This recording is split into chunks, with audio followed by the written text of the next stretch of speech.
প্ৰিয়সকল, ঈশ্বৰৰ পবিত্ৰ বাক্য আমি দুআষাৰ চাম। আজি আমি আলোচনা কৰিবলগীয়া যিটো বিষয় আছে আৰু সেই বিষয়টো মই এনেধৰণে লৈছো, আমি কিয় খ্ৰীষ্টৰ লগত জড়িত থাকিব লাগে তাৰ মুখ্য তিনিটা কাৰণ। Praise the lord. আমি কিয় যীশু খ্ৰীষ্টৰ লগত জড়িত থাকিব লাগে তাৰ তিনিটা মুখ্য কাৰণ আমি চাম। ঠিক আছে, বাইবেললৈ নোযোৱাৰ আগতে মই প্ৰাৰ্থনা কৰিম, সকলোৱে মোৰ দ্বাৰা সহায় কৰিব। Praise the lord. Master, I praise you, hallelujah. Jehovah, তোমাক বিশেষ কৰি প্ৰাৰ্থনা কৰিছোঁ, যি পবিত্ৰ বাক্য প্ৰভু আমি আলোচনা কৰিবলৈ গৈ আছো, সেই পবিত্ৰ বাক্যৰ দ্বাৰা আমাৰ জীৱনত কথা পাতিব। প্ৰভু, বিশেষ কৰি প্ৰাৰ্থনা কৰিছোঁ, এই বাক্যৰ দ্বাৰাই আমাৰ জীৱনত আমি যাতে প্ৰভু আপোনাৰ লগত যি জড়িত আমি আছো প্ৰভু, সেই জড়িত সেই সম্বন্ধক আমি যাতে প্ৰভু ডেভেলপ কৰিব পাৰে। মই প্ৰাৰ্থনা কৰিছোঁ স্বৰ্গৰ পৰা সহায় কৰা। জিহুৱা, ধন্যবাদ হওক আপোনাৰ নাম। বিশ্বাস কৰিছোঁ আপুনি আমাৰ লগত আছে আৰু প্ৰভু মোৰ দ্বাৰা আপুনিহে কথা পাতিব। এই প্ৰাৰ্থনা যীশুৰ নামত বিচাৰিছোঁ, আমেন। Praise the lord.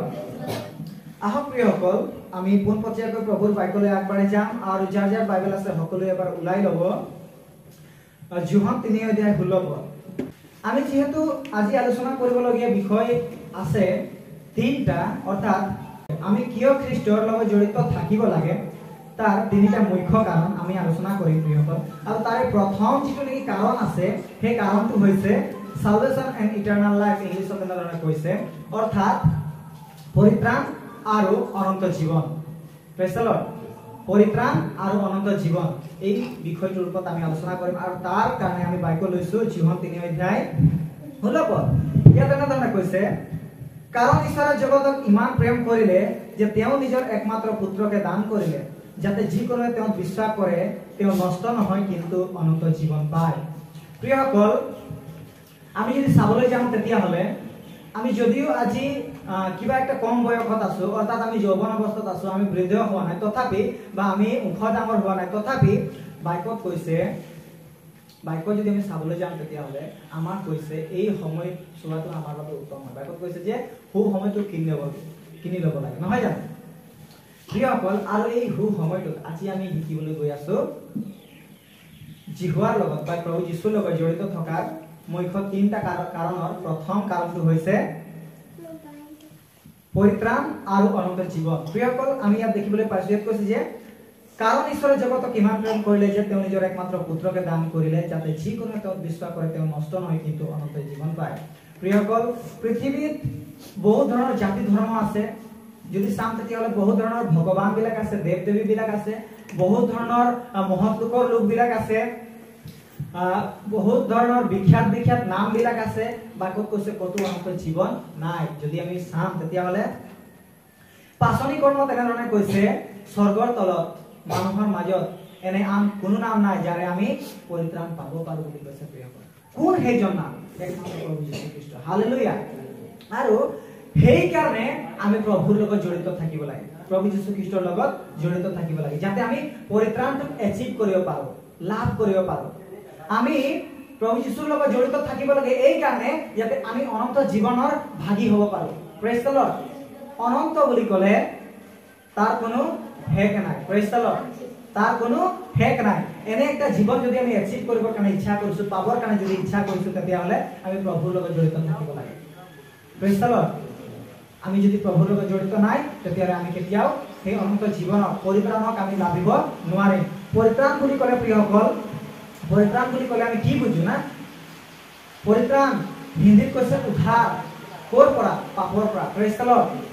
আমি যদি প্ৰভুৰ লগত জড়িত নাথাকিম, অৰ্থাৎ প্ৰভু যীশু খ্ৰীষ্টৰ লগত জড়িত নাথাকিম, তেতিয়াহ'লে যিধৰণে পৃথিৱী আজি পাপত পৰিণত হৈ আছে বা পাপত ডুবি আছে, ঠিক তেনেদৰে আমিও ডুবি থাকিম, আমিও পাপৰ পৰা উদ্ধাৰ পাব নোৱাৰিম। আৰু যদি আমি পাপৰ পৰা উদ্ধাৰ পাবৰ কাৰণে ইচ্ছা কৰিছো, পাপৰ পৰা আমি পৰিত্ৰাণ পাবৰ কাৰণে ইচ্ছা কৰিছো, তেতিয়াহ'লে আমাৰ দৰকাৰ আছে প্ৰভু যীশু খ্ৰীষ্টৰ লগত জড়িত থাকিবলৈ। হালেলুয়া। আৰু সেইকাৰণে আমি প্ৰভু যীশু খ্ৰীষ্টৰ লগত জড়িত থাকিব লাগে। প্ৰিয়সকল, আহক এই সময়ত আমি প্ৰভু যীশু খ্ৰীষ্টৰ লগত কিয় জড়িত থাকিব লাগে তাৰ দ্বিতীয় কাৰণটো চাম।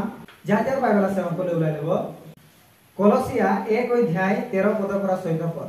তেৱেই আমাক আন্ধাৰৰ পৰাক্ৰমৰ পৰা উদ্ধাৰ কৰি নিজ প্ৰেমৰ পুত্ৰৰ ৰাজ্যত স্থানান্তৰ কৰি থলে, তেওঁতেহে আমাৰ মুক্তি অৰ্থাৎ পাপ মোচন আছে। Praise the lord. আমি প্ৰভুৰ লগত বা প্ৰভু যীশু খ্ৰীষ্টৰ জড়িত থাকিব লাগে যে বা কিয় জড়িত থাকিব লাগে তাৰ দ্বিতীয় কাৰণটো হৈছে freedom for sin and darkness, এনেধৰণে ইংলিছত কৈছে, অৰ্থাৎ পাপ আৰু আন্ধাৰৰ পৰা মুক্তি, পাপ আৰু আন্ধাৰৰ পৰা পৃথকীকৰণৰ বাবে আমি প্ৰভুৰ লগত বা প্ৰভু যীশু খ্ৰীষ্টৰ লগত জড়িত থাকিব লাগে। হালেলুয়া। যদি আমি প্ৰভু যীশু খ্ৰীষ্টৰ লগত জড়িত নাই তেতিয়াহ'লে আমি আন্ধাৰৰ লগত, পাপত বা শয়তানৰ লগত আমি জড়িত আছো। Praise the lord. ইচ্ছা নকৰাৰ স্বত্তেও। আৰু যদিহে আমি আছো শয়তানৰ লগত জড়িত, আন্ধাৰৰ লগত জড়িত, পাপৰ লগত জড়িত বা পাপত কেঁকাইছো, তেতিয়াহ'লে আমি কেতিয়াও অনন্ত জীৱনত এচিভ কৰিব নোৱাৰিম। আমি কেতিয়াও মৃত্যুৰ পৰা আঁতৰ হ'ব নোৱাৰিম। কাৰণ বাইবলত কৈছে পাপৰ যিটো বেছ আছে, পাপৰ যিটো নেকি পাপৰ বিনিময়ত যিটো নেকি পাবলগীয়া ভাগ আছে, সেইটো হৈছে মৃত্যু। Praise the lord.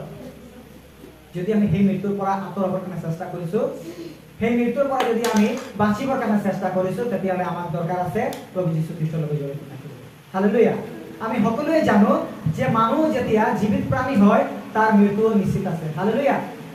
কিন্তু কথা হ'ল যদি আমি প্ৰভুৰ লগত জড়িত থাকিম, আমি যিটো নেকি অনন্তকলীয়া যিটো মৃত্যু ভোগ কৰিব লাগে, আমি সেই মৃত্যুৰ পৰা বাচিম। অৰ্থাৎ আমাৰ আত্মা স্বৰ্গৰাজ্যত বসবাস কৰিব। বাইবলত কৈছে তেৱে আমাক আন্ধাৰৰ পৰাক্ৰমৰ পৰা উদ্ধাৰ কৰি নিজ প্ৰেমৰ পুত্ৰৰ ৰাজ্যত স্থানান্তৰ কৰি থলে। যদি আমি জড়িত থাকিম তেতিয়াহ'লে সেই পুত্ৰৰ ৰাজ্যত অৰ্থাৎ স্বৰ্গৰাজ্যত আমি স্থানান্তৰ হৈ থাকিম। কিন্তু যদি আমি তেওঁৰ লগত জড়িত নাই তেতিয়াহ'লে আমি সেই ৰাজ্যৰ ভাগ কেতিয়াও লাভ কৰিব নোৱাৰিম। Praise the lord. আহক প্ৰিয়সকল, আমি প্ৰভু যীশু খ্ৰীষ্টৰ লগত কিয় জড়িত থাকিব লাগে তাৰ 3 নম্বৰ কাৰণটো চাম। যাৰ যাৰ বাইবেল আছে সকলোৱে ওলাই ল'ব।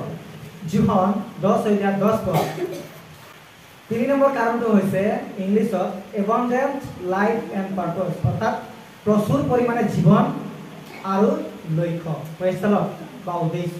ইয়াত কৈছে চোৰে কেৱল চুৰবধ আৰু বিনাশ কৰিবলৈহে আহে, কিন্তু মই হ'লে তেওঁবিলাকে যেন জীৱন পায় আৰু তাকেই যেন প্ৰচুৰকৈ পায়, এই নিমিত্তে আহিলো। ইয়াত স্পষ্টকৈ কৈছে চোৰ কেৱল চুৰবধ আৰু বিনাশ কৰিবলৈ আহে, কিন্তু প্ৰভু যীশু খ্ৰীষ্ট আহিলে যাতে আমি জীৱন পাওঁ আৰু তাকেই যেন প্ৰচুৰকৈ পাওঁ। 3 নম্বৰ কাৰণটো হৈছে এবান্ডেন্ট লাইফ, প্ৰচুৰ পৰিমাণকৈ জীৱন, শেষ নোহোৱা জীৱন, তাক লভিবৰ কাৰণে আমি প্ৰভু যীশু খ্ৰীষ্টৰ লগত জড়িত থাকিব লাগে। যদি আমি প্ৰচুৰ পৰিমাণে জীৱনটো এচিভ কৰিবৰ কাৰণে চেষ্টা কৰিছোঁ, অনন্ত জীৱনটো লাভ কৰিবৰ কাৰণে চেষ্টা কৰিছোঁ, তেতিয়াহ'লে প্ৰভু যীশু খ্ৰীষ্টৰ লগত জড়িত থাকিব লাগে। যদি আমাৰ জীৱনৰ উদ্দেশ্য আমি যদি বিচাৰি আছোঁ, তেতিয়াহ'লে প্ৰভু যীশু খ্ৰীষ্টৰ লগত জড়িত থাকিব লাগে। পৃথিৱীত এনেধৰণৰ বহুত লোকবিলাক আছে যিবিলাক লোকৰ আজি জীৱনৰ উদ্দেশ্য নাই বা তেওঁবিলাকৰ একো লক্ষ্য নাই, তেওঁবিলাক ক'ত কি কৰি আছে।